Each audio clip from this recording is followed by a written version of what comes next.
Hello guys, welcome back this video. நான் தான் உங்கள் டிஎம்எக்ஸ் பேசுகிறேன். இன்றைக்கான வீடியோவில் நம்ம என்ன பார்க்க போகிறோம்னா அப்போக்லிப்ஸ் மனுவோட எபிசோட் 2 தான் பார்க்க போகிறோம். அதுக்கு முன்னாடி இந்த மனுவோட பேரை நான் இப்போ சொல்கிறேன்.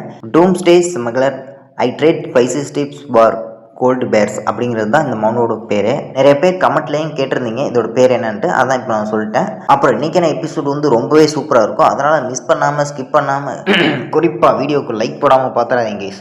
ஏன் சொல்கிறேன்னா, அப்போ தான் எல்லாத்துக்கும் ரெக்கமெண்ட் பண்ணணும். நீங்கள் என்ஜாய் பண்ணுற மாதிரி அவங்களும் என்ஜாய் பண்ணுவாங்க கைஸ் இந்த வீடியோவை.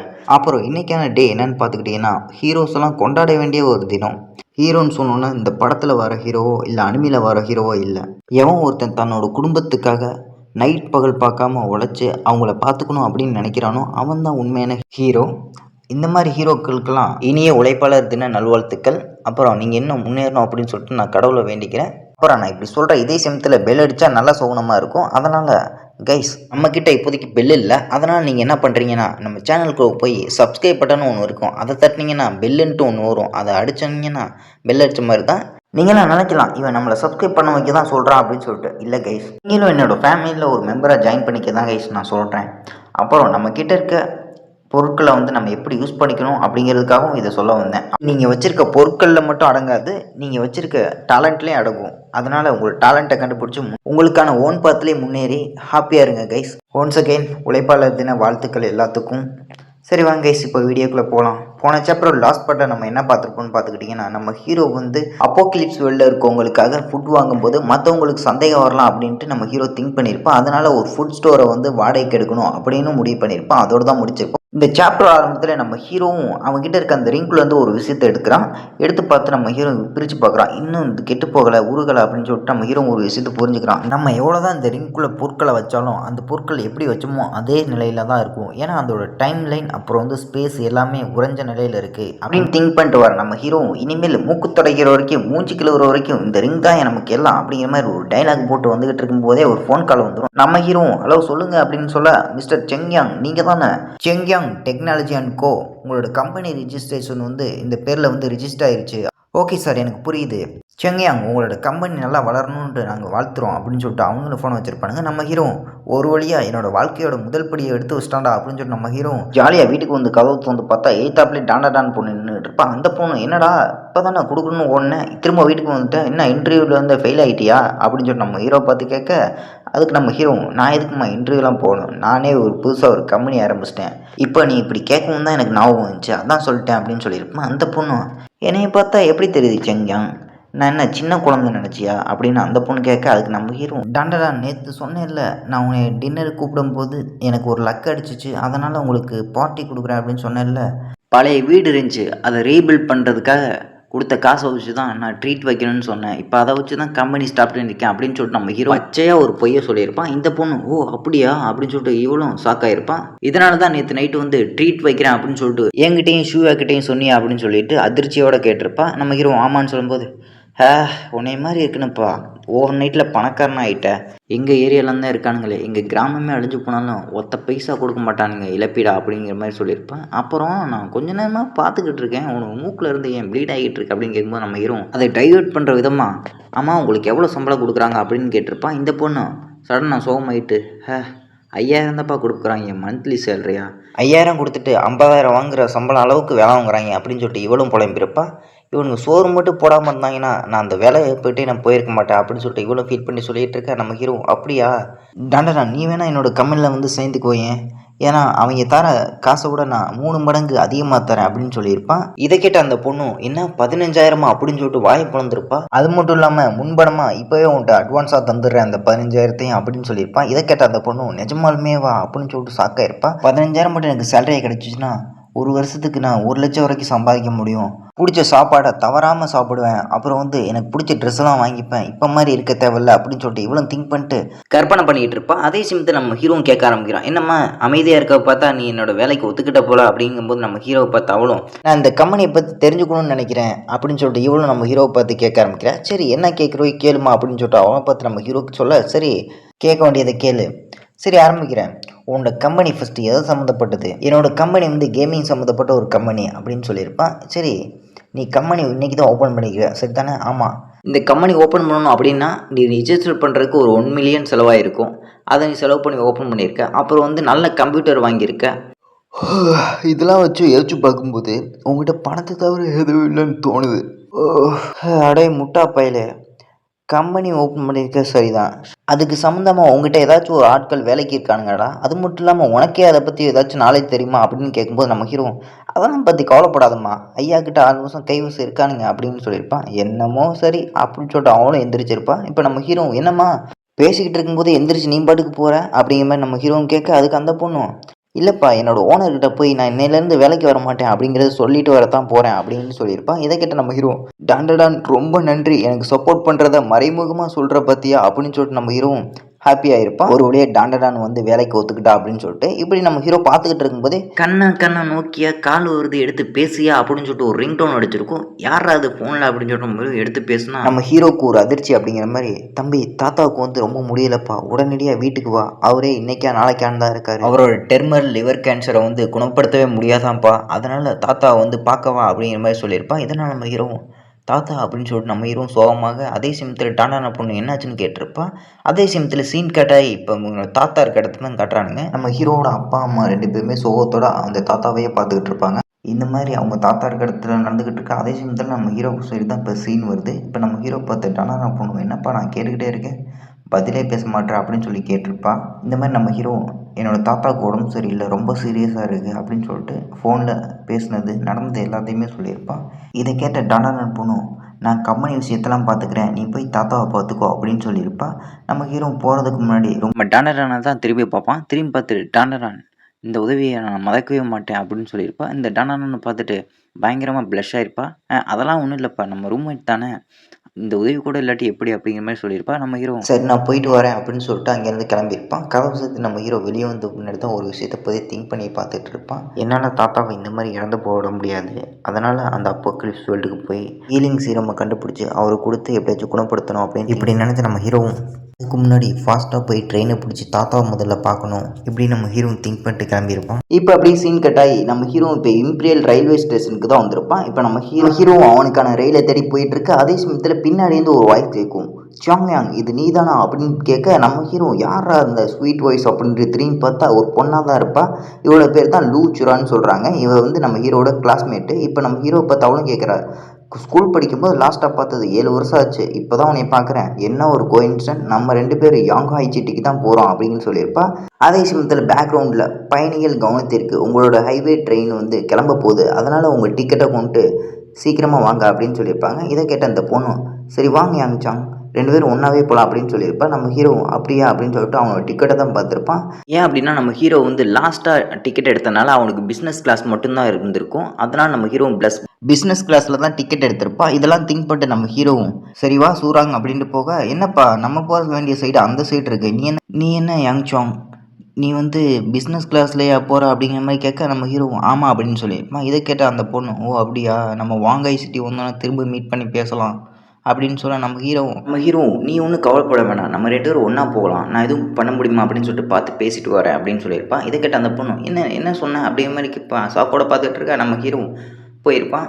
ஏய் யாங் சாங் வெயிட் பண்ண அப்படின்னு சொல்லிட்டு இருக்கும்போது நம்ம ஹீரோ டிக்கெட்டை செக் பண்ணுறவங்கள்ட்ட போயிட்டு ஹலோ என்னோட பேர் தான் சென் யாங், நான் இந்த பிஸ்னஸ் கிளாஸில் ஒரு டிக்கெட் எடுத்திருக்கேன், அதே மாதிரி எனக்கு இன்னொரு டிக்கெட் வேணும் என் பக்கத்தில் உட்கார்றவங்களுக்கு, அதுக்கான மொத்த செலவை நான் பார்த்துக்கிறேன், இவங்களுக்கு ஒரு டிக்கெட் மட்டும் கொடுங்க அப்படின்னு சொல்லிட்டு நம்ம ஹீரோ பேசிகிட்டு இருக்கு. அதையெல்லாம் பார்த்துக்கிட்டு இருந்த சூராங் பொண்ணு நான் பிஸ்னஸ் கிளாஸில் வந்து போக போகிறேனா அப்படின்னு சொல்லிட்டு பார்த்துட்டு இருப்பா. இந்தாங்க மேடம் உங்களுக்கான டிக்கெட்டை வாங்கிக்கோங்க அப்படின்னு சொல்லிட்டு சூராங்கிட்ட கொடுக்க நம்ம சூராங் பொண்ணு ரொம்பவே தேங்க்ஸ் ஜாங் யாங் அப்படின்னு சொல்லிட்டு ஹக் பண்ணியிருப்பான். இதை எப்படி சொல்கிறதுன்னு தெரியல, இந்த படத்தை பார்த்தாலே தெரியும், புரிஞ்சுக்கோங்க கைஸ். இப்போ நம்ம ஹீரோவும் ப்ளஸ் ஆகிக்கிட்டு ஏமா கொஞ்சம் விடுறியா, நீ காட்டுற அன்புல எனக்கு மூச்சு முட்டுது அப்படிங்கிற மாதிரி சொல்லிட்டு ட்ரெயினுக்கு டைம் ஆயிடுச்சுன்னு நினைக்கிறேன் வா போகலாம் அப்படின்னு சொல்லியிருப்பான். இப்போ 2 பேரும் ட்ரெயினுக்குள்ளே வந்து ஏறியிருப்பானுங்க.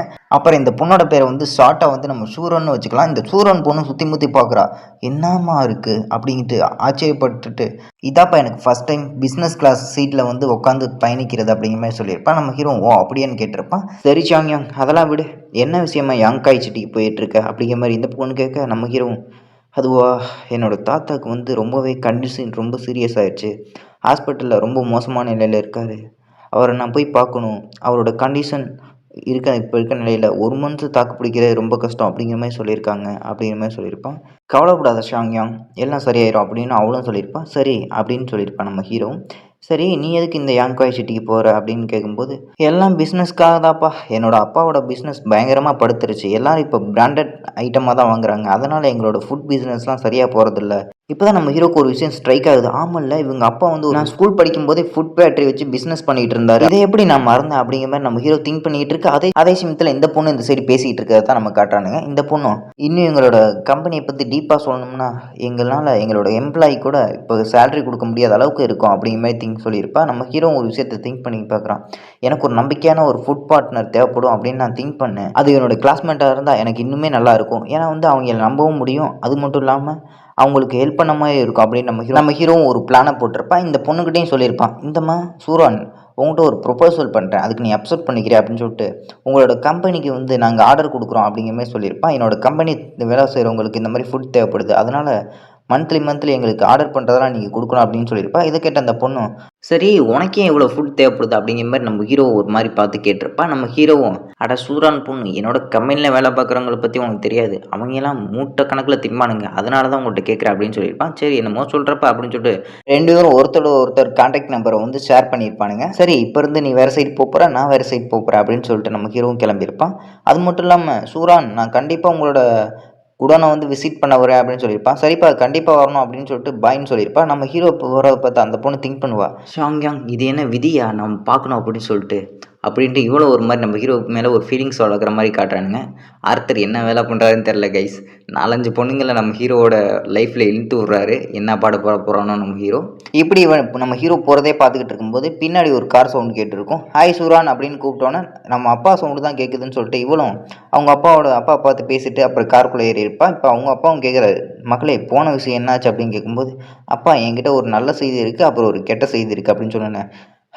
முதல்ல கெட்ட செய்தியே சொல்லு அப்படிங்கிற மாதிரி சொல்லியிருப்பாரு. கெட்ட செய்தி என்னென்னா, நான் ஆர்டருக்காக யாங்யாங் சிட்டிக்கு போயிருந்தல, அந்த இடத்துல வந்து வேணான்னு சொல்லிட்டாங்க அப்படின்னு சொல்லியிருப்பேன். அப்போ நல்ல செய்தி என்ன அப்படின்ட்டு அவரும் கேட்க, என்னோட ஓல்டு கிளாஸ்மேட்டான சென்யானுக்கு தான் இன்றைக்கி நான் மீட் பண்ணேன். அவங்ககிட்ட இருந்து பெரிய ஒரு ஆர்டர் நம்மக்கிட்ட வருது. அவன் வந்து நம்மளோட ஃபுட் ஃபேக்ட்ரியை வந்து விசிட் பண்ண வரேன்னு சொல்லியிருக்கான் இன்னும் கொஞ்ச நாளில். இதை கேட்ட அவங்க அப்பாவும், சூரன் இது ஏதோ ஒரு மோசடி மாதிரி தெரியுது, நீ இன்னும் கவனமாக இருக்கிறது நல்லதுன்னு நான் நினைக்கிறேன் அப்படின்னு சொல்லிட்டு சூரனை பார்த்து சொல்லியிருப்பாரு. இங்கே இப்படிலாம் நடந்துகிட்டு இருக்கு. அதே சமயத்தில் சீன் கேட்டால் இப்போ வாங்காய் சீட்டில் இருக்க ஹாஸ்பிட்டலுக்கு தான் போகுது. நம்ம ஹீரோ ஒரு வழியாக தாத்தா இருக்க ஹாஸ்பிட்டலுக்கு வந்திருப்பான். மகனே சியோயாங் வந்துட்டியாப்பா அப்படின்ட்டு நம்ம ஹீரோ பார்த்து அவங்க அப்பா கேட்க, அப்பா தாத்தா இப்போ எப்படி இருக்காரு? இதை கேட்ட அவங்க அப்பாவும், தாத்தாவோட கண்டிஷன் இன்னுமே நார்மல் ஆகலை, டாக்டர்ஸும் அவருக்கு நிறையாவே ட்ரீட்மெண்ட் பண்ணிட்டு வராங்க, இப்போ ட்ரீட்மெண்ட் எடுத்துகிட்டு தூங்கிட்டு இருக்காரு, தூங்கி எந்திரிச்சோன்னா நீ போய் பார்ப்பா. அப்புறம் எனக்கு கொஞ்சம் மெடிசன் வாங்குற வேலை இருக்குது, நான் போகிறேன் அப்படின்னு சொல்லிட்டு அவரும் போயிருப்பார். நம்ம ஹீரோ தாத்தாவை நான் இப்படியே விடக்கூடாது அப்படின்னு சொல்லிட்டு ரெஸ்ட் ரூமுக்கு தான் வந்திருப்பான். இப்போ நம்ம ஹீரோ உடனே நான் அப்போக்லிப்ஸ் வேர்ல்டுக்கு போய் தாத்தாக்கான ஒரு சீரமை கண்டுபிடிக்கணும் இப்படி நினச்சி நம்ம ஹீரோவும் அப்போக்லிப்ஸ் வேர்ல்டுக்கு போகணும் அப்படின்னு சொல்லியிருப்பான். அடுத்த செகண்டே அந்த இடத்துல இருந்து மறைஞ்சு நம்ம ஹீரோவும் அப்போக்லிப்ஸ் வேர்ல்டுக்கு வந்திருப்பான். நம்ம ஹீரோ வந்திருக்க இடம் வந்து கிரேராட் டிஸ்ட்ரிக்ட் டிக்கு தான் வந்திருப்பான். அதாவது நம்ம லூலு பொண்ணு இருக்க இடத்துக்கு தான் வந்திருப்பான். இப்போ நம்ம ஹீரோ திங்க் பண்ணிட்டு வந்துக்கிட்டு இருக்கான். லூலு பொண்ணு மட்டும் இங்கே இல்லைன்னா நான் டாக்டர் பையன் தான் போய் பார்க்குற மாதிரி இருக்கும் சீரம் கேட்டு, அவரை நான் நம்பலாமா அப்படின்ற நம்ம ஹீரோ ஒரு ஆழ்ந்த சிந்தனையோடய இருந்துக்கிட்டு இருப்பான். இப்போ அப்படியே நம்ம ஹீரோ லூலு பொண்ணோட வீட்டுக்கு தான் வந்திருப்பான். லூலு உள்ளே இருக்கியா அப்படின்னு சொல்லிட்டு நம்ம கேட்க, உள்ளேருந்து எந்த ஒரு சத்தமே வந்திருக்காது. இதை பார்த்த நம்ம ஹீரோவும் இவன் என்னமோ நம்மக்கிட்ட ஒளிஞ்சு பிடிச்சி விளாட போகிறா போல அப்படின்னு சொல்லிட்டு நம்ம உள்ளே போயிருப்பான். உள்ளே போய் பார்த்தோம் நம்மளுக்கு ஒரே அதிர்ச்சியாக போயிருக்கும். லூலு ஒரு நிமிஷம் நான் சொல்கிறத கேளு, முதல்ல நீ ட்ரெஸ்ஸை மாற்றிட்டு வா, அதுக்கப்புறம் நம்ம பேசிக்கலாம் அப்படின்னு சொல்லிட்டு நம்மளும் திரும்பிடாதா அப்படின்னு சொல்லிட்டு வெளியே வந்திருப்போம். வெளியே வந்து நம்ம ஹீரோ பயங்கரமாக ப்ளஸ் ஆகிக்கிட்டு, நான் என்ன பண்ண நினச்சேன், இதுக்கெல்லாம் காரணம் யார், இந்த ஆர்த்தர் பயவுள்ள தான் அப்படின்னு சொல்லிட்டு நம்மளும் இனி என்னென்னலாம் நடக்க போதோ என்னோடய லைஃப்பில் இந்த பொண்ணுங்கனாலே அப்படின்னு சொல்லிட்டு நம்மளும் நினச்சிட்டு ஆர்த்தரை நினச்சிட்டு அதிர்ச்சியோடு இருக்குது. அதே சமயத்தில் பின்னாடி இருந்து ஒரு வாய்ஸ் கேட்டுருக்கும், என்னாச்சு பாஸ் உங்கள் பேச பார்த்தாலே ரொம்பவே நீங்கள் ஒரு அவசரமான நிலையில் இருக்க மாதிரி தெரியுது, என்னாச்சு பாஸ் அப்படின்னு கேட்க நம்ம ஹீரோ கேன்சருக்கு மருந்து கண்டுபிடிச்சாச்சு தானே அப்படின்னு கேட்டுப்பேன். ஆமாம் கண்டுபிடிச்சாச்சு, எப்போ இந்த உலகத்து ஃபுல்லாக நியூக்ளியர் பாம்பு வெடிச்சிச்சோ அப்போலேருந்தே இந்த மாதிரி கேன்சர்லாம் அதிகமாக பரவ ஆரம்பிச்சிச்சு. இதனால் மக்களுமே நிறைய பேர் இறக்க ஆரம்பித்தாங்க. இதுக்காக ஒரு சொல்யூஷனை கொண்டு வந்துச்சு இந்த டாக்டர் சங்கம். அவங்க கண்டுபிடிச்சி இப்போ மருந்து கொடுத்ததுனால இப்போ யாருக்குமே இந்த கேன்சர் நோய் ஒரு பெரிய விஷயமா தெரிறதில்ல அப்படின்னு சொல்லியிருப்பேன். இதை கேட்ட நம்ம ஹீரோ அப்படியா, அது எத்தனை சதவீதம் வந்து மனுஷங்களை குணப்படுத்தும் அப்படின்னு சொன்னோம். இந்த பொண்ணை நல்லா யோசிச்சு பார்த்துட்டு 100 வருஷத்துக்கு முன்னாடி 95% வந்து குணப்படுத்துச்சு அப்படிங்கிற விஷயத்த வந்து ஆர்டிகல்ஸில் வந்து மென்ஷன் பண்ணியிருக்காங்க. இப்போலாம் இந்த மாதிரி விஷயத்தை யாரும் கணக்கெடுக்கிறது இல்லையா, அதனால் வந்து இப்போ எவ்வளோ சதவீதம் குணப்படுத்துன்னு நமக்கு தெரியாது பாஸ் அப்படின்னு சொல்லும்போது நம்ம ஹீரோ சரி அப்போவே அப்படி இருந்துச்சுன்னா இப்போ அதை விட அதிகமாக தான் இருக்கும் அப்படின்னு சொல்லிட்டு நம்ம ஹீரோ யோசிச்சுட்டு சரி லூ, எனக்கு அந்த மெடிசின் வந்து உடனடியாக தேவைப்படுது அப்படின்னு சொல்லும்போது, பாஸ் அது எதுக்கு உங்களுக்கு அப்படிங்கிற மாதிரி நம்ம ஹீரோவை பார்த்து அந்த பொண்ணு கேட்டுக்கிட்டு இருக்க, லுலு இப்போ நான் விளக்குறதுக்குலாம் டைம் இல்லை, உடனடியாக வா போகலாம் அப்படின்னு சொல்லிட்டு நம்ம ஹீரோ சொல்லியிருப்பான். இருந்தாலும் பாஸ் நான் சொல்கிறத கேளுங்க ஒரு நிமிஷம் அப்படின்னு சொல்லும்போது, ஒரு நிமிஷம்லாம் கிடையாது லூ, வா போகலாம் வேமா அப்படின்னு சொல்லியிருப்பான். பாஸ் நான் சொல்கிறத கேளுங்க, அந்த ஊசி என்கிட்டே இருக்குது அந்த சீரம். இதை கேட்டால் நம்ம ஹீரோ அப்படியே நின்றுருப்பான். அந்த பொண்ணு அவளோட பாக்கெட்டுக்குள்ளே இருந்து அந்த சீரமை வந்து வெளியே எடுத்து காட்டியிருப்பான். பாஸ் இதுதான் அந்த சீரம், இது பேர் வந்து செல் சீரம்னு சொல்லுவாங்க. இதை மட்டும் அந்த நோய்வாய்ப்பட்டவங்களுக்கு இன்ஜெக்ட் பண்ணால் எவ்வளோ பெரிய நோயாக இருந்தாலும் சரி அது சீக்கிரமாகவே சரியாயிரும். அந்த செல்ஸ் எல்லாம் ரிமூவ் பண்ணிட்டு புது செல்லையே உருவாக்கும் அப்படின்னு சொன்ன நம்ம லூலு பொண்ணும் இது எல்லா நோயும் குணப்படுத்தும் அப்படின்னு சொல்லியிருப்பான். நம்ம ஹீரோ இதை பார்த்துக்கிட்டே இதுதான் நான் கொடுத்த கேபேஜுக்கு கொடுத்ததா அப்படின்னு சொல்லிட்டு நம்ம ஹீரோ அந்த பொண்ணுக்கிட்ட கேட்டுட்டு அடுத்ததாக வந்து அந்த ஊசியை தான் பார்த்துருப்பான். பார்த்த நம்ம ஹீரோவும் ஒரு கேபேஜுக்கு இந்த மாதிரி ஒரு ஊசி விலை மதிக்க முடியாது அப்படின்னு சொல்லிட்டு நம்ம ஹீரோ பார்த்துக்கிட்டு இருக்க, இந்த பொண்ணும் பார்த்துட்டு இல்லை பாஸ் வந்து டிசப்பாயின்மெண்ட் ஆகிட்டார் போல அப்படின்னு சொல்லிட்டு இல்லை பாஸ் அப்படின்னு சொல்லிட்டு இப்போ சொல்ல ஆரம்பிக்கிறா. பாஸ் இது வெறும் போனஸாக தான் கொடுத்தது, மெயின் ஐட்டம் இன்னும் வீட்டுக்குள்ளே இருக்குது, வாங்க போகலாம் நான் அதை காட்டுறேன் அப்படின்னு சொல்லிட்டு கூப்பிட்டு போயிருப்பா. இப்போ வீட்டுக்குள்ளே போன இவளும் ஒரு சூட் கேஸ் எடுத்து அதை திறந்து காமிச்சிருப்பா. அதில் Tier 1 இருந்து Tier 6 வரைக்கும் இருக்க பாடி என்ஹான்ஸ்மெண்ட் சீரம் தான் இருக்கும். இதை பார்த்து நம்ம ஹீரோ ஒரு முட்டைக்கோசுக்கு வந்து இத்தனை பொருட்களா அப்படின்னு சொல்லிட்டு நம்மளால சாக்கில் இருக்க. அதே சமயத்தில் இந்த பொண்ணும் பாஸ் இவ்வளோ நேரம் பேசாமல் இருக்கிறத பார்த்தா டிசப்பாயின்மெண்ட் ஆகிட்டார் போல, ஏன்னா அந்த முட்டைக்கோஸ் விலை மதிக்க முடியாதது, அதை இவ்வளோ கம்மியான ரேட்டு கொடுத்துறேன்னு சொல்லிட்டு அவர் என் மேலே கோமா இருக்கார் போல அப்படின்னு சொல்லிட்டு இவன் நினச்சிக்கிட்டு இருக்க. அதே சமயத்தில் நம்ம ஹீரோ திங்க் பண்ணிட்டு இருக்கா தான் நம்ம காட்டுறானுங்க. நம்ம ஹீரோ ஒரு முட்டைக்கோசை வச்சு செல் சீரம் அப்புறம் வந்து இந்த மாதிரி என்ஹான்ஸ்மெண்ட் சீரம் வாங்குறதுனால நம்மளால ஹாப்பியாக இருந்துக்கிட்டு இருப்பான். இந்த முட்டைக்கோஸுக்கே இவ்வளோ வேல்யூ இருக்குன்னா இன்னும் நம்மக்கிட்ட இருக்க பொருட்கள்லாம் கொடுத்தா இன்னும் அதிக விலைக்கு போகுமே அப்படின்னு சொல்லிட்டு நம்மளால் இழிச்சிக்கிட்டு இருக்கு. அதே சமயத்தில் இந்த பொண்ணு புரியுது பாஸ், அந்த முட்டைக்கோஸுக்கு வந்து இதெல்லாம் வேல்யூவே கிடையாதுன்ட்டு, ஏன்னா அந்த மாதிரி பொருட்கள்லாம் நம்ம விளையின இடத்துல விளையவே விளையாது, அந்த இதுக்கு இது ஒரு ஈடே இல்லை அப்படிங்கிற மாதிரி சொல்ல நம்ம ஹீரோ லூலு கிட்ட இருந்த பொட்டியெல்லாம் வாங்கி அதை அப்படியே மூடி அவனோட கையில் வச்சுக்கிட்டு அடுத்ததான் அந்த லூலுவை தான் பார்க்குறான். நீ நல்ல வேலை பண்ணியிருக்க லூலு, நீ தான் என்னோட லக்கி நம்பர், இவ்வளோ அதிகமான விலைக்கு வித்திருக்கிய அப்படின்னு சொல்லிட்டு நம்ம லூலுவை பிடிச்சி, லூலு உனக்கு ஒன்று தெரியுமா, நீ தான் என்னோட ஃபேவரட், நீ தான் எனக்கு ரொம்பவே உதவியாக இருக்க பாஸ், உங்களுக்கு உதவியாக இருக்கிறதுல எனக்கும் ரொம்ப சந்தோஷம் அப்படின்னு சொல்லிட்டு பிளஸ் ஆகிட்டே நம்ம ஹீரோ பார்த்துட்டு இருப்பா. கைஸ் இந்த பொண்ணுக்கும் நம்ம ஹீரோ மேலே ஒரு ஃபீலிங்ஸ் இருக்க மாதிரி காட்டுறாங்க. அப்புறம் உங்ககிட்ட ஒரு முக்கியமான விஷயம் சொல்லணும் அப்படின்னு சொல்ல ஆரம்பிக்கிறான். என்ன விஷயம் நம்ம ஹீரோ கேட்க, அதுவா பாஸ் நீங்கள் ரொம்ப நேரமாக நின்றுக்கிட்டு இருக்கீங்களா, அதான் கால் வலிக்கு உட்காருங்களேன்னு சொல்ல வந்தேன் அப்படின்னு சொல்லியிருப்பா. நீங்கள் வேற மாதிரி நினச்சிக்காதீங்க கைஸ். இப்போ நம்ம ஹீரோ சரி இனிமேல் நீ எங்கே வாங்கினியோ அவங்ககிட்டே போய் முட்டைக்கோசை விற்று இந்த மாதிரி போர்ஷன்ஸ்லாம் வாங்கிட்டு வாமா அப்படின்னு சொல்லியிருப்பான். இதை கேட்ட அந்த பொண்ணும் பாஸ் இது தான் நானும் சொல்ல வந்தேன், ஏன்னா அந்த ஆள்கிட்ட ட்ரேட் பண்ணுறதுனால நமக்கு தான் பெனிஃபிட் அப்படிங்கிற மாதிரி சொல்லியிருப்பான். நம்ம ஹீரோ பெனிஃபிட்டா, அது என்ன பெனிஃபிட் அப்படிங்கிற மாதிரி நம்ம ஹீரோவும் கேட்க, அதுக்கு அந்த பொண்ணு சொல்ல ஆரம்பிக்கிறேன். பாஸ் அவர்கிட்ட லோ லெவல்லேருந்து ஹை டியர் வரைக்கும் பாடி என்ஹான்ஸ்மெண்ட் போர்ஷன் இருக்குது, அப்புறம் லெவல் 9 இருக்க ஒரு ஆர்மர் இருக்குது, இது மட்டும் இல்லாமல் அவர்கிட்ட நம்ம ட்ரேட் பண்ணுறதுக்காக 3 விஷயம் முக்கியமான விஷயம் இருக்குது அப்படிங்கிற மாதிரி சொல்லியிருப்பான். நம்ம ஹீரோவும் சரி முதல் விஷயத்த சொல்லுமா அப்படின்னு சொல்லியிருப்பான். இப்போ அந்த பொண்ணு சொல்ல ஆரம்பிக்கிறான். முதல் விஷயம் வந்து அவர் லெவல் 9 இருக்க ஒரு ஹியூமன், அதனால் அவங்ககிட்ட இருக்க பொருட்களை யாருமே அடிச்சு பிடுங்க முடியாது, அது மட்டும் இல்லாமல் அவர்கிட்ட நிறையவே பொருட்கள் இருக்குது அப்படின்னு சொல்லியிருப்பான். சரி ரெண்டாவது விஷயத்த சொல்லுமா அப்படின்னு நம்ம ஹீரோ கேட்க, அவர் என்னதான் ஒரு லெவல் 9 இருக்க ஒரு ஆளாக இருந்தாலும் அவருக்கு ஒரு குறிக்கோள் இருக்குது, மருத்துவ சங்கத்தோட அதிகார மையத்துக்குள்ள நுழையணும்னு அவர் ஆசைப்படுறாரு, அதுக்காக நம்மக்கிட்ட இருக்க பொருட்கள் வந்து அவருக்கு அதிகமாகவே தேவைப்படுது, இதனால் நம்மக்கிட்ட இருக்க பொருட்களை அவர்கிட்ட அதிக நாட்களுக்கு ட்ரேட் பண்ணிக்கலாம், அவர்கிட்ட நிறைய பொருட்களும் இருக்குது அப்படின்னு சொல்லியிருப்பான். இதை கேட்ட நம்ம ஹீரோ சரிம்மா மூணாவது விஷயம் என்ன அப்படின்னு கேட்க, பாஸ் அது வந்து அது நான் எப்படி சொல்லுவேன், அவர் வந்து ரொம்பவே புத்திசாலியாக இருக்கார், அதுதான் மூணாவது விஷயம் அப்படின்னு சொல்லியிருப்பா. இதை கேட்ட நம்ம ஹீரோ என்னம்மா சொல்கிற அப்படின்னு கேட்க, காய்கறிகள்லாம் என்கிட்ட இருந்து வரல அப்படின்ட்டு அவர் கண்டுபிடிச்சிட்டாரு, என்னதான் கண்டுபிடிச்சிருந்தாலும் இதுக்கு பின்னாடி யார் இருக்காருன்னு சொல்லிட்டு அவரும் கேட்கல, பாஸ் இருந்தாலும் என் மேலே தான் தப்பு, ஏன்னா எனக்கு தான் ஒழுங்காகவே ட்ரேட் பண்ண தெரியல அப்படின்னு சொல்ல நம்ம ஹீரோ அட கவலைப்படாதம்மா லுலு அப்படின்னு சொல்லிட்டு அவளோட மூக்கில் சுண்டி விட்டுட்டே சொல்லியிருப்பான். இதனால் அந்த பொண்ணு பயங்கரமாக ப்ளஸ் ஆகிட்டு நம்ம ஹீரோவை வெக்கப்பட்டு பார்த்துக்கிட்டு இருப்பா. இப்போ நம்ம ஹீரோ போட்ட அவளும் ஓகே பாஸ் அப்படின்னு சொல்லியிருப்பா. நம்ம ஹீரோவும் சரிம்மா இந்த சூட் கேஸ் எடுத்துகிட்டு நான் கிளம்புறேன் அப்படின்னு சொல்லும்போது சரி ஓகே பாஸ் போயிட்டு வாங்க அப்படின்னு சொல்லியிருப்பா. பாஸ் நான் ஒரு விஷயத்த சொல்ல மறந்துட்டேன், நில்லுங்க ஒரு நிமிஷம் அப்படின்னு சொல்லிடணும். நம்ம ஹீரோவும் என்னம்மா சொல்லணும் அப்படின்னு நம்ம ஹீரோவும் திரும்பி பார்த்துருப்பான். இந்த பொண்ணு சொல்ல ஆரம்பிக்கிறா, பாஸ் உங்களுக்கு வேறு இந்த சீரம் பற்றி தெரியாதுல்ல, அதனால தான் எப்படி யூஸ் பண்ணுங்கிறத நான் சொல்ல வந்திருக்கேன் அப்படின்னு சொல்லியிருப்பேன். இப்போ நீங்கள் முதல் சீரம் யூஸ் பண்ணியிருந்தீங்கன்னா செகண்ட் சீரம் யூஸ் பண்ணுறதுக்கு 3 நாள் ஆகும், இதுவே செகண்ட் சீரம்லேருந்து தேர்ட் சீரமுக்கு போகணும் அப்படின்னு பார்த்துக்கிட்டிங்கன்னா 1 வாரம் ஆகும். ஓ ஓகேம்மா அப்படின்னு சொல்லிட்டு நம்ம ஹீரோ சரி மொத்தமாக யூஸ் பண்ணால் என்ன ஆகும் அப்படின்னு கேட்டோன்னா அந்த பொண்ணு சொல்ல ஆரம்பிக்கிறா, பாஸ் அதை மட்டும் பண்ணிடாதீங்க, ஏன்னா அப்படி பண்ணிட்டீங்கன்னா உங்கள் பாடியே கொலாப்ஸ் ஆயிரும், அவ்வளோதான் உங்கள் பாடி அதோட முடிஞ்சு அப்படிங்கிற சொல்லியிருப்பா. இதை கேட்ட நம்ம ஹீரோ பயங்கரமாக ஷாக் ஆகிட்டு லுலு அப்போனா ஆனால் அது ஃபுல்லாக எப்படி அப்சர்வ் ஆகிட்டுன்னு கண்டுபிடிக்கிறது அப்படின்னு கேட்கும்போது அந்த பொண்ணு கவலைப்படாதீங்க பாஸ், அது அப்சர்வ் ஆகி முடிஞ்சோன்னே அது உங்களுக்கே தெரிய வரும்னு சொன்னோன்னே சரி எனக்கு புரியுது அப்படின்னு சொல்லிட்டு நம்ம ஹீரோ அங்கேருந்து கிளம்பியிருப்பான். பாயின்னு சொல்லிட்டு சரி போயிட்டு வாங்க பஸ்ஸுன்னு சொல்லியிருப்பான். இப்போ அப்படியே நம்ம ஹீரோ அங்கேருந்து டெலிபோர்ட் ஆகி நம்ம ஹீரோவோட தாத்தா இருக்க அந்த ஹாஸ்பிட்டலுக்கும் வந்திருப்பான். நம்ம ஹீரோ அவன் எந்த இடத்துலேருந்து போனானோ அதே இடத்துல டெலிபோர்ட் ஆகிருப்பான். இப்போ நம்ம ஹீரோ அவன் சூட் கேஸை பார்த்துட்டு ஒரு முட்டைக்கோஸை வச்சு இந்த மாதிரி ஹை டியரில் இருக்க சீரம்ஸ்லாம் வாங்கிட்டேன், அது மட்டும் இல்லாமல் இதை வச்சு என்னோட தாத்தாவை குணப்படுத்திடலாம், அவரும் பழைய நிலைமைக்கு வந்துருவார், முட்டைக்கோஸ்க்காக இந்த ஊசியை வாங்கியாச்சு அப்படின்னு பார்த்துட்டு இருக்கேன். அதே சமயத்தில் ஹாஸ்பிட்டல் வெளியிருந்து பார்க்கும்போது யாரோ 2 பேர் வந்து சீக்ரெட் பேசுகிற மாதிரி நாய்ஸஸ்லாம் கேட்டுக்கிட்டு இருக்கும். உள்ளே போய் பார்த்தா நம்ம ஹீரோட அப்பாவும் அப்புறம் அந்த டாக்டரும் தான் இருக்கும். இவங்க தான் வந்து நம்ம ஹீரோவோட தாத்தாவோட டாக்டராக இருப்பாங்க.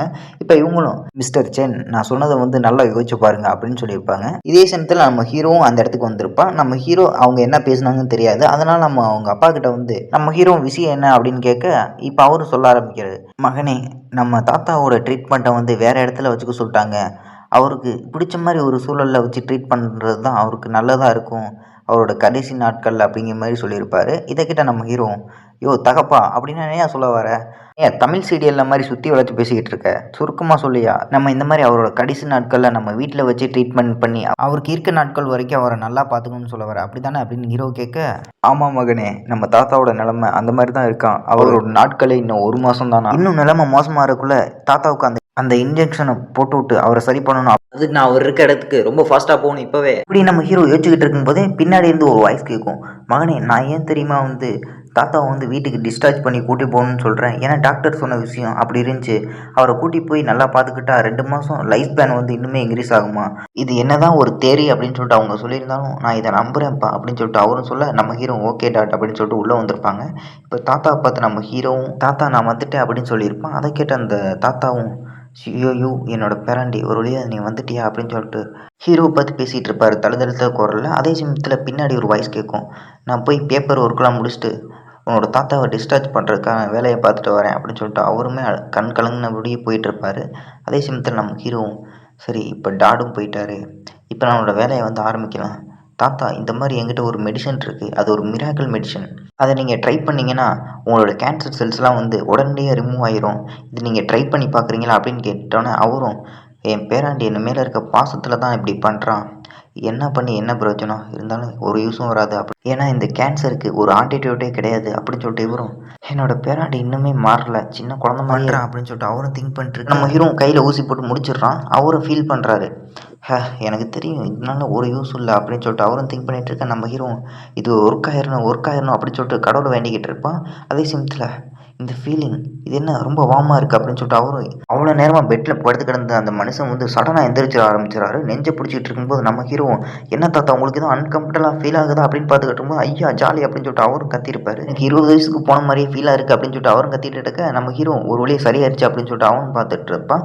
அப்போ அவரும் நம்ம ஹீரோவோட கையை பிடிக்க பேராண்டி என்னை மன்னிச்சிருப்பா, என்னால் தானே இப்போ நீ பிரச்சனையில் மாட்ட போகிற அப்படின்னு சொல்லிட்டு இருக்க, அதெல்லாம் நோ ப்ராப்ளம் தாத்தா, ஏன்னா இந்த ஊசியை பற்றி உனக்கும் எனக்கும் தான் தெரியும், அதனால் நீயும் சொல்ல போகிறதில்ல நானும் சொல்ல போகிறதில்ல சரியா, இது ஒரு மிராக்கல்னு சொல்லி டாக்டரையே நம்ப வச்சிடலாம் அப்படின்னு சொன்னோன்னே இவரும் சரிப்பா தம்பி மிராக்கல்னு சொல்லி நம்ப வைக்கலாம் எப்படின்னு சொல்லு அப்படின்னு சொன்னோன்னே நம்ம ஹீரோவும் உங்களோட நம்பிக்கையால் தான் அந்த கேன்சர் செல் தான் ரிமூவ் ஆச்சு அப்படின்னு சொல்லிடலாம், அவனுங்களை நம்பிடுவானுங்க முட்டா பசங்க அப்படின்னு சொன்னோன்னே ஓகே பிராண்டி அப்படின்னு சொல்லியிருப்பாரு. அப்புறம் தாத்தா நான் போன கொஞ்ச நேரம் கழிச்சு நீங்கள் வெளியே நடந்து வாங்க, நர்ஸ் பொண்ணு வருவா, அவகிட்ட சிக்ஸ் பேக்கெலாம் காட்டி மயக்கணும்னு நினைக்காத தாத்தோ அப்படின்னு சொல்லிட்டு நம்ம ஹீரோவும் வெளியே வந்திருப்பான். வெளியே வந்த நம்ம ஹீரோவும் எப்படியாச்சும் இந்த ஊசியை முதல்ல மறைக்கணும் அப்படின்னு திங்க் பண்ணிட்டு நம்ம ஹீரோ முதல்ல இந்த சிசிடிவிட்ட இருந்து தப்பிச்சுட்டு இந்த ஊசியை மறைக்கணும், ஏன்னா இந்த ஊசி தான் நம்மளை காட்டி கொடுக்கறதுக்கான முதல் ஆதாரம் அப்படின்னு சொல்லிட்டு நம்ம ஹீரோவும் அந்த ஊசியை வந்து கேமராவுக்கு தெரியாமல் ரிங்குள்ளே போட்டிருப்பான். அது மட்டும் இல்லாமல் இவனுங்க கண்டுபிடிச்சிட்டு தம்பி ஆன்டிடோட் தாப்பானா என்னாலலாம் கொடுக்க முடியாது, ஏன்னா எனக்கே எப்படி செய்கிறாங்கன்னு தெரியாது அப்படின்னு திங்க் பண்ண நம்ம ஹீரோ இந்த நர்ஸ் பொண்ணு தான் வந்திருப்பான். என்னோட தாத்தா வந்து நடந்து வராரு மேடம் சடனாக அப்படின்னு சொல்லிட்டு இந்த நர்ஸ் பொண்ணை சொல்ல இதை கேட்ட இந்த நர்ஸ் பொண்ணு பயங்கரமாக ஷாக் ஆகிட்டு என்ன தம்பி உளர்ற மண்டை கிட்ட குழம்பிருச்சா, இங்கே பாரு ரிப்போர்ட்டை, இப்படி இவ்வளோ ரிப்போர்ட் காட்ட நம்ம ஹீரோ இல்லை நீங்கள் தப்பாக புரிஞ்சுக்கிட்டீங்க, நிஜமாலுமே நான் உண்மையாக தான் சொல்கிறேன் வந்து பாருங்க அப்படின்னு சொல்லிட்டு நம்ம ஹீரோவும் நர்ஸ் பொண்ணு கையை பிடிச்சி இழுத்துட்டு போயிருப்பான்.